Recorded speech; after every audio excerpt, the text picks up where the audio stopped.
энэ тавтаа бас жоохон одоо жоохон судалгаа хийж ажиллах шаардлага байна шүү гэж хэлмээр байна. Саравацуу. Заавал наад талтай хөдөө юм гэдэг. Тэр санал гэсэн. Одоо их сонгуул болоход 2 сар болчихсон байдаг.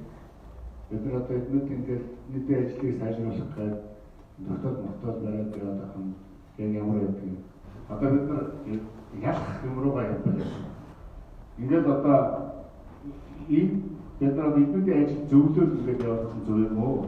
Бид нар одоо ингээд жаах ухаалт тэгээд ерөөсөө 2 сар цэвэр улс төрийн ажлыг хийвэл яасан ялах юм руугаа явбал эднүүдийн ажлыг сайжруулж яах бид нарт ямар хэрэгтэй мод ус хайдаг жаах ухаалт бат сөрөг бэлдээд ялах юм руугаа дайруул яасан гэсэн юм бодод байна.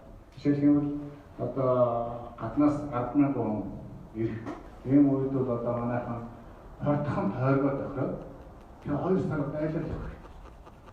Тэгэхээр хамгийн сайн PR чинь өөрөөс хүмүүсээ харилцаг байдаг. Тэгээ одоо нэг төссөн хүмүүс 4 сарыг бүртээ яваад 5 сарыг бүртээ яваад тэгээд нэгүүлээ гингээр байж байна. Тэгээ одоо хөдөл тоглоод хамгийн сүүлд түүс манайхаас гараад ирэх. Бүр одоо транзит төсөнд бүр ингээд сурах гэдэг, ойлгох гэдэг тийм төсөнд хийхдээ байх юм уу?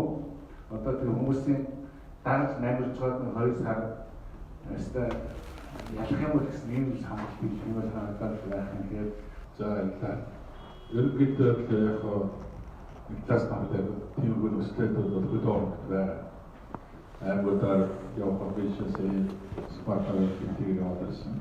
Тэгээд нөгөө уудаг гэдэг юм уу гэдэг явцгааж байгаа байдал харагддаг.